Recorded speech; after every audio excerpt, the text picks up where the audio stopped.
Esperanza en medio de la desesperanza. De eso vamos a hablar y a partir del texto de Miqueas, en el capítulo 7, versículos 1 al 7. Miqueas, capítulo 7, versículos 1 al 7. Nos vamos acercando al final del libro, ya terminando esta serie de sermones que nos hacía viajar al pasado y leyendo textos del pasado parece que leíamos noticias del presente, ¿no? Miqueas capítulo 7, versículos 1 al 7. Leo. Pobre de mí, soy como el que recoge frutos de verano y busca lo que sobre en la viña. No hay ningún racimo para comer, ningún higo nuevo que tanto deseo. La gente piadosa ha sido eliminada del país. No queda persona recta. Todos tratan de matar a alguien. Unos a otros se tienden redes. Ambas manos son hábiles para hacer el mal. Gobernadores y jueces exigen soborno. Los poderosos imponen lo que quieren. Todos traman en conjunto. El mejor de ellos es más enmarañado que una zarza, el más recto, más torcido que un espino. Pero ya viene el día de su confusión. Ya se acerca el día de su castigo, anunciado por tus centinelas. No creas en tu prójimo, ni confíes en tus amigos. Cuídate de lo que hablas con la que duerme en tus brazos. El hijo ultraja al padre, la hija se rebela contra la madre, la nuera contra la suegra, y los enemigos de cada cual están en su propia familia. Pero yo he puesto mi esperanza en el Señor. Yo espero en el Dios de mi salvación. Mi Dios me escuchará. En días como hoy, hablar de la desesperanza y el camino de la desesperanza hacia la esperanza parece ser un tema contingente. En un día como hoy, muchos se preguntan si hay esperanza. Todos vamos a votar y a veces en la conversación que surge en medio de las votaciones, uno escucha: no hay esperanza, no importa por quién votes, esto va a seguir igual. Es bueno tener esas conversaciones todo el tiempo, ¿no? De alguna forma conversar de eso nos ayuda a observar la realidad en la que estamos. El texto de Miqueas, un profeta del siglo VIII antes de Cristo, parece mostrar precisamente ese camino que sigue el profeta desde una situación de desesperanza hacia una situación final de esperanza. Un tránsito que nosotros también deberíamos hacer. Y un tránsito que deberíamos hacer y recordar hacer, especialmente en días como hoy, cuando a veces la desesperanza nos consume o la excesiva esperanza nos ilusiona. Tal vez el texto que no fue buscado para el día de hoy, sino que era el que correspondía, tenga mucho para decirnos en este sentido.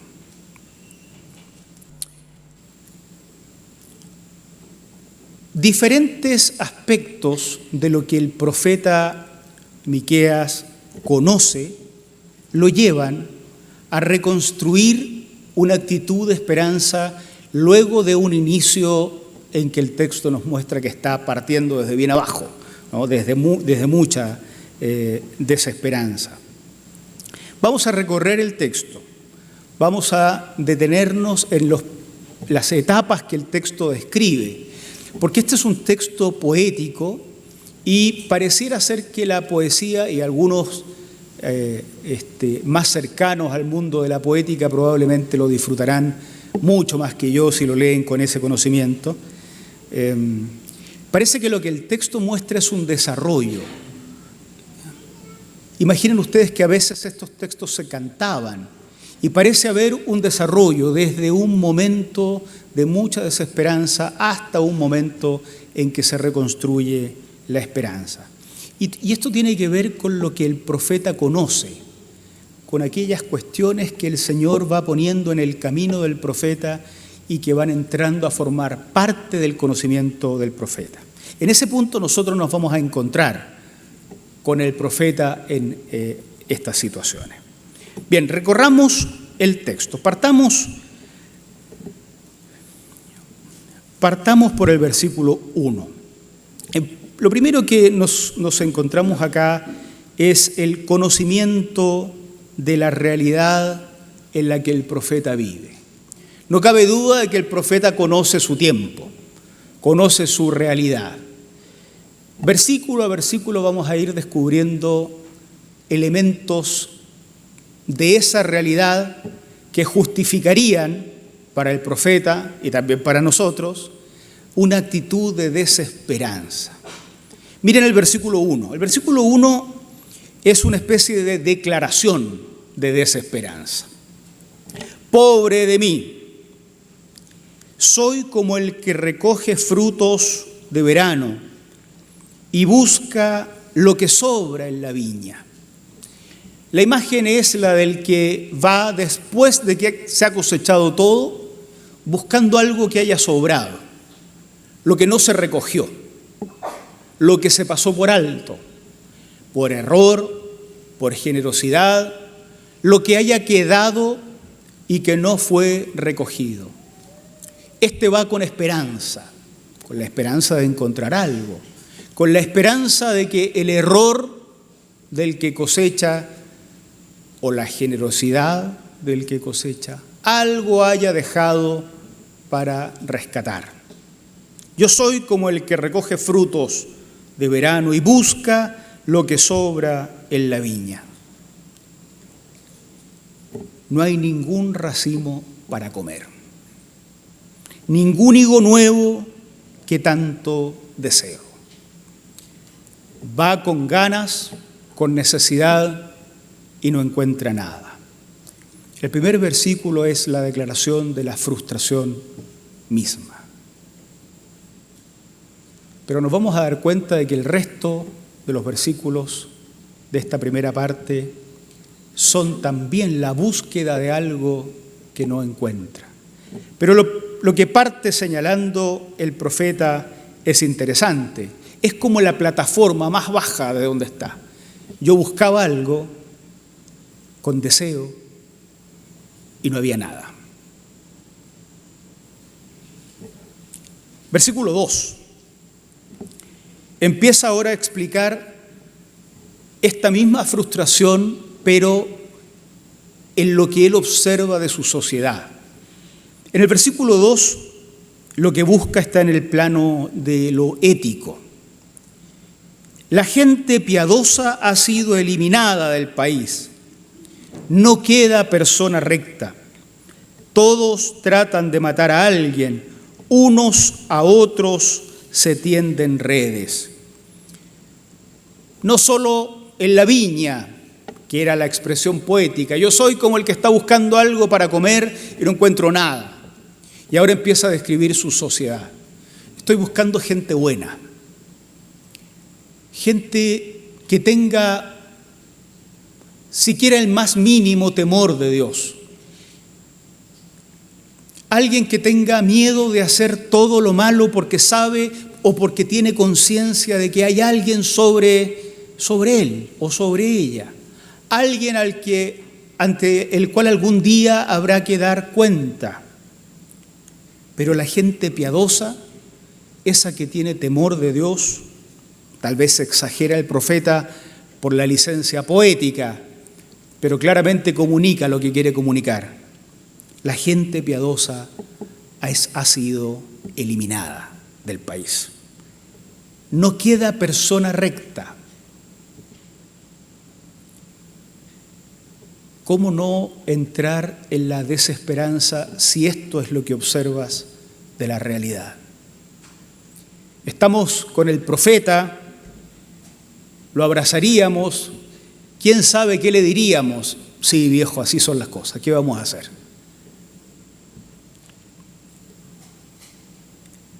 Todos tratan de matar a alguien, unos a otros se tienden redes. En el plano de lo ético, igual como en su metáfora de la viña y de la cosecha, en el plano ético tampoco encontró lo que buscaba. Solo frustración y solo desesperanza. Pero no solo en el plano ético. El versículo 3 expresa la frustración y la desesperanza en el terreno de lo público. Versículo 3, ambas manos son hábiles para hacer el mal. No necesita una mano lavar a la otra, como dice nuestro dicho, ¿no? Porque ambas manos hacen lo malo. Ambas están sucias. Gobernadores y jueces exigen soborno. Los poderosos imponen lo que quieren. Todos traman en conjunto. El desarrollo poético es muy interesante. Los que manejan el poder político, los que gobiernan, probablemente podrían ser revisados por quienes están en el poder judicial. Y entonces el profeta dice, los gobernadores, los que manejan el poder político, exigen soborno. Ok, los jueces nos van a salvar. Los jueces también exigen soborno. No estoy leyendo el diario, estamos todos en el texto, ¿no? Ok, por si alguien estaba pensando otra cosa. Y entonces, si en el mundo de la política y en el mundo de la justicia esta corrupción se da, tal vez los otros poderosos, los de la economía, nos puedan salvar. El tercer miembro de este paralelo, los poderosos imponen lo que quieren. Y como si eso no fuera lo suficientemente malo, el profeta dice que estos tres bloques en conjunto traman el mal. Esto tiene nombre. Pedro tiene que ayudarme después a descubrir cuál es el nombre de este tipo de delitos. Bueno, los abogados presentes. Claramente esto es corrupción. Están coludidos. No solo por separado hacen el mal, sino que en conjunto hacen el mal. ¿Cómo no va a estar desesperanzado el profeta? Bueno, en lo ético no hay gente buena, en lo público tampoco hay esperanza. Tal vez si nos acercamos un poco más. ¿Qué pasa con los amigos? Verso 5. No creas en tu prójimo, ni confíes en tus amigos. Cuídate de lo que hablas con la que duerme en tus brazos. Es decir, tampoco hay esperanza en la medida en que te vas acercando a lo propio. Pero tal vez en la familia, tampoco. Verso 6. El hijo ultraja al padre, la hija se rebela contra la madre, la nuera contra la suegra, y los enemigos de cada cual están en su propia familia. No sigamos, ¿no? El profeta tiene razones de sobra para perder toda la esperanza. La forma poética en que lo expresa es muy linda. Yo soy como el que busca lo que sobra, y ni siquiera lo que sobra lo encuentro.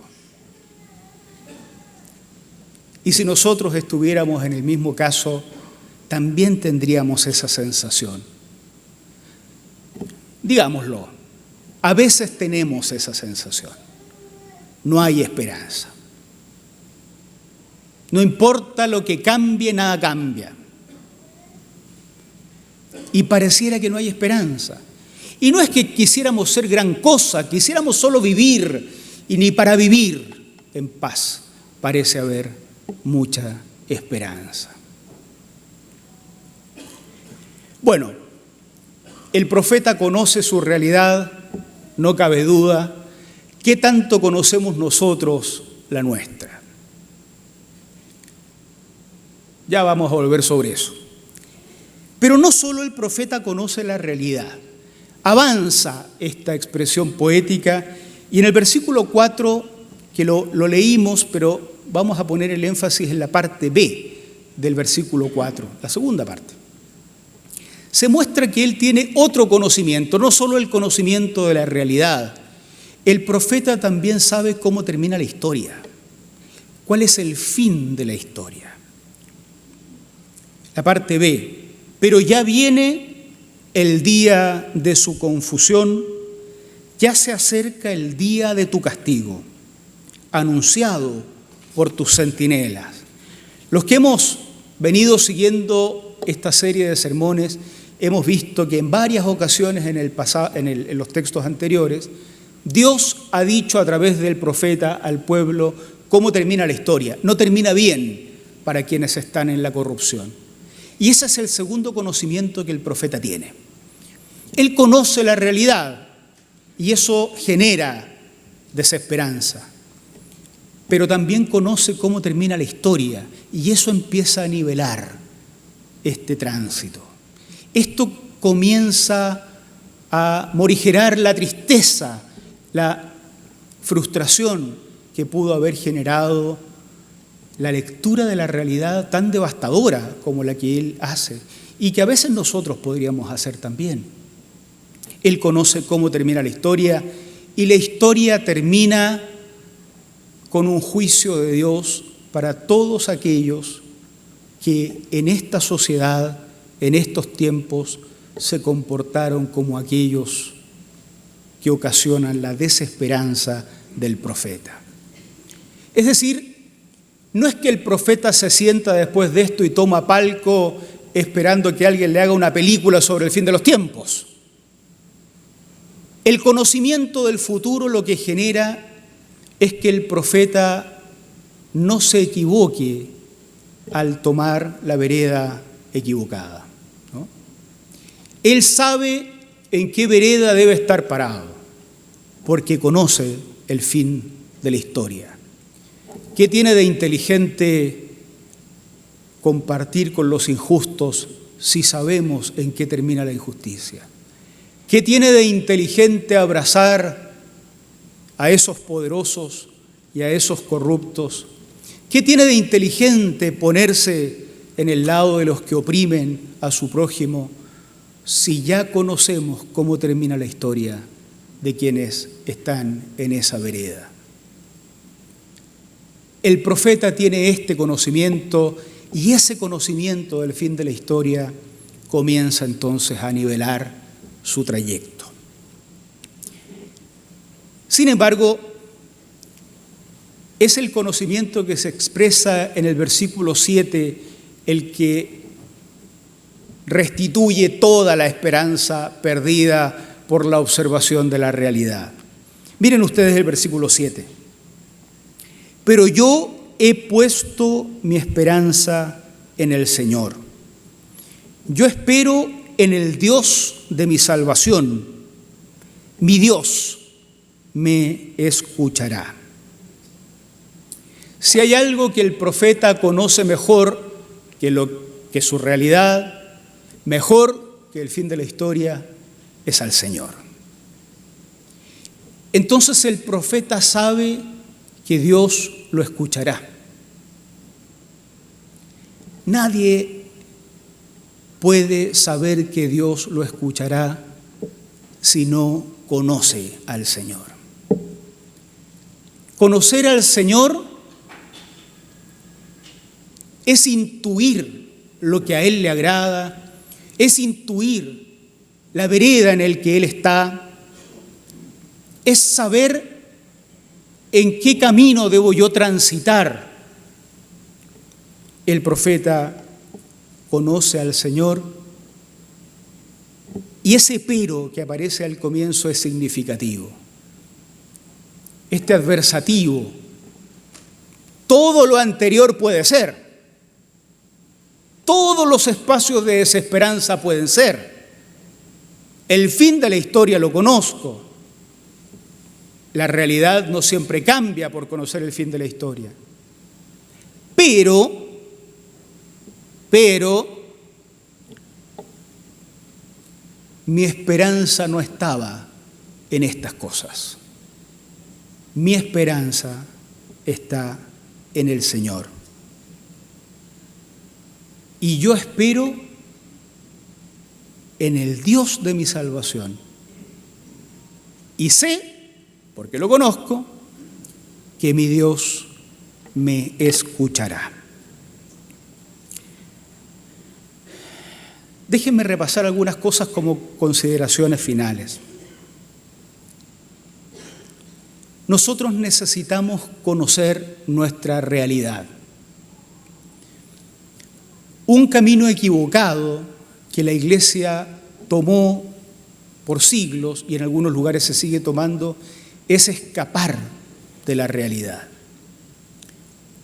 Escapar de la realidad porque la realidad me parece corrupta, porque la realidad me parece pecaminosa.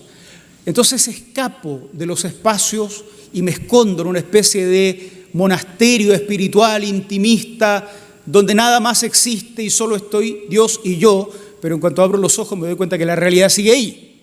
Escapar de la realidad es un error. Con todo lo que duela, es necesario conocer la realidad en medio de la cual vivimos. Debiéramos poder describir, igual como el profeta describe su tiempo, el nuestro. Usaríamos a lo mejor palabras parecidas a las que usó el propio profeta, ¿no? Debiéramos poder conocer esto. No hay que escapar de la realidad, hay que conocerla.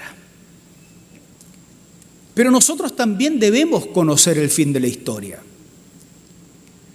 Los textos de la Biblia que hablan del fin de los tiempos han sido usados para un montón de cosas y pocas veces para lo correcto. Fíjense ustedes que se hacen películas sobre los textos del fin de los tiempos.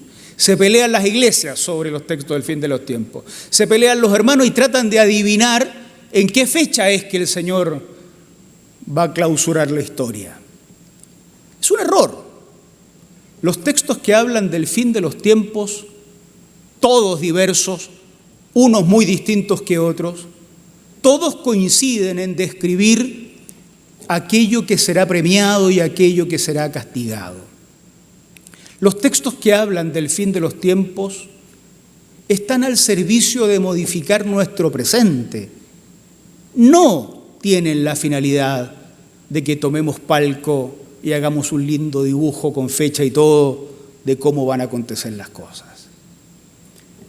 Lo que debemos detectar de los discursos sobre el fin en la Biblia es precisamente en qué vereda no hay que pararse hoy, queridos. Si hay un camino que la fe cristiana sabe que termina mal, yo no soy muy inteligente, pero les aconsejo no lo tomen. No hay que tomar el camino que sabemos que termina mal. Pero si hay caminos que terminan bien, aunque sean dolorosos en esta vida, esos caminos hay que tomar.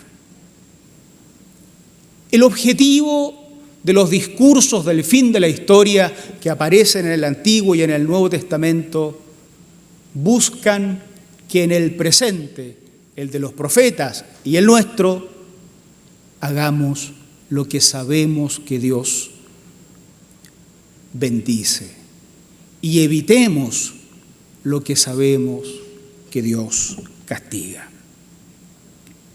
Debemos conocer la realidad y debemos conocer el fin de la historia. Pero por sobre todo, hermanos, hermanas, debemos conocer al Señor. Conocer al Señor no es conocer una doctrina sobre Dios. Muchas personas podrían recitar los atributos de Dios, tal como explicaba la teología medieval, y nunca conocer al Señor que camina entre nosotros.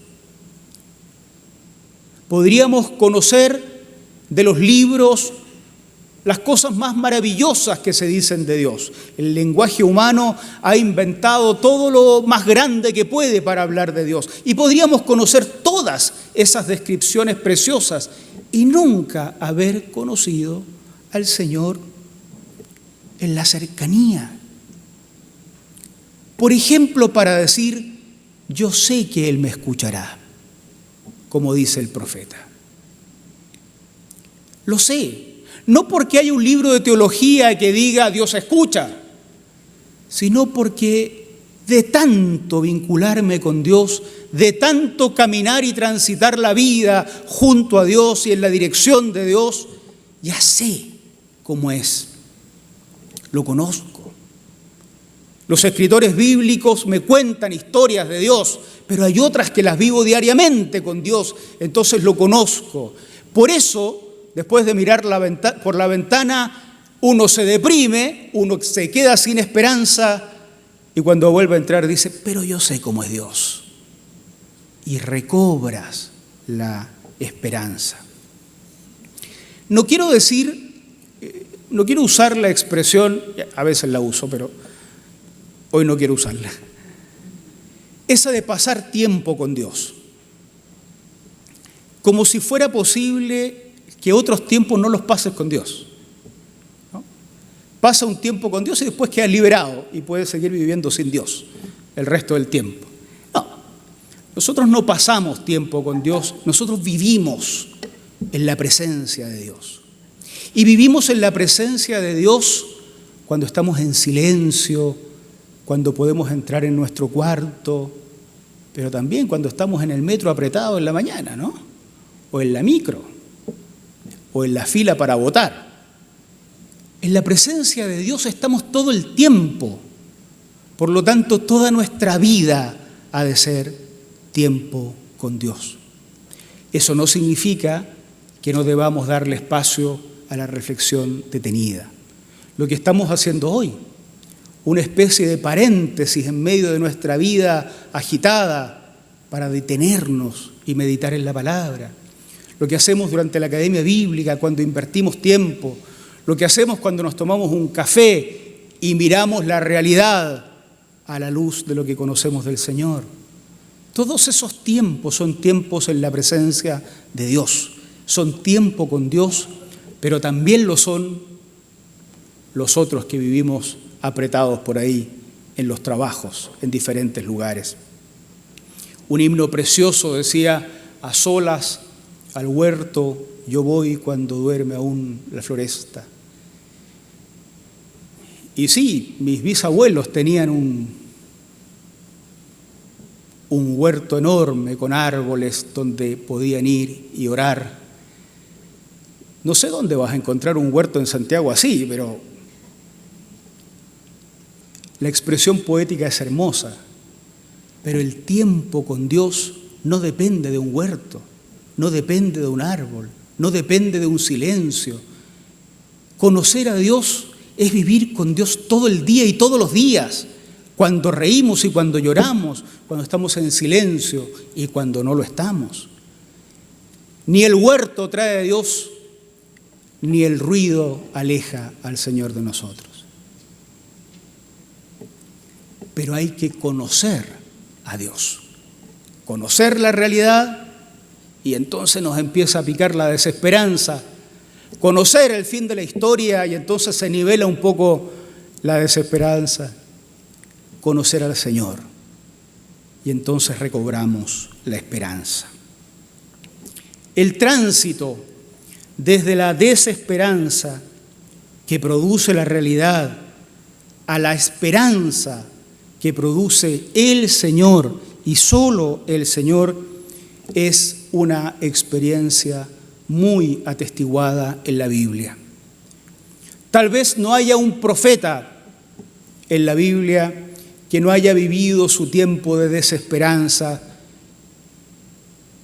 y en medio de su desesperanza el conocimiento del Señor le ha levantado. Eso mismo puede pasar con todos nosotros, hermanos, hermanas. La situación que vemos por todos lados genera desesperanza. El Dios al que conocemos, si lo conocemos, puede afirmar y hacer brotar en nosotros una actitud correcta de esperanza. Termino con un texto de Habacuc, uno de esos profetas que nos hace resonar a Miqueas, y ustedes se van a dar cuenta si leen el Antiguo Testamento, que está lleno de textos parecidos. Miren a Habacuc en el capítulo 3, versículo 17.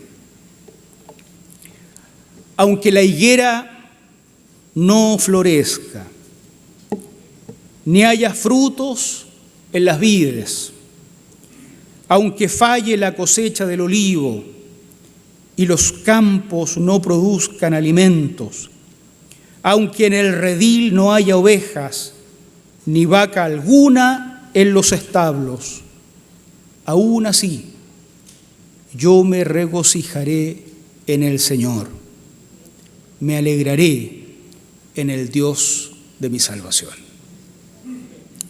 Que el Señor, solo el Señor, haga nacer en nosotros su esperanza. Oremos.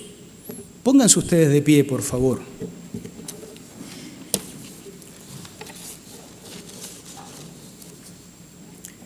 Señor, te damos gracias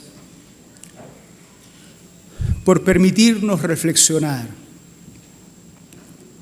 en este servicio de la importancia de conocerte. Abre nuestros ojos para verte. Nosotros vemos nuestra realidad, miramos en televisión, leemos en las noticias, miramos a nuestro alrededor y nos pasa, Señor, un poco como al profeta. También la frustración y la desesperanza nos llenan. También recordamos cómo termina la historia. También sabemos de qué lado estás y queremos caminar en tu lado. Pero, Señor, queremos conocerte más para que avives en nosotros el fuego de tu esperanza, para vivir la vida con ilusión, para vivir la vida con la energía, con la fuerza suficiente, para seguir viviendo la vida que quieres que vivamos. Abre nuestros ojos para no solo ver la realidad, no solo conocer la Biblia con su descripción del futuro, sino para verte obrando en nuestras vidas aquí y ahora, Señor, para conocerte y reconocerte en estos caminos que nos toca transitar diariamente. Señor, en medio de los tiempos que nos toca vivir, que tú nos conoces a todos acá, a los que estamos y a los que están a la distancia. Tú sabes, Señor, cuánta desesperanza y frustración pudiera haber en nuestras vidas. Abre nuestros ojos para verte y para recobrar la esperanza que has prometido para todos nosotros. Gracias por este tiempo, en el nombre de Jesús. Amén. Amén.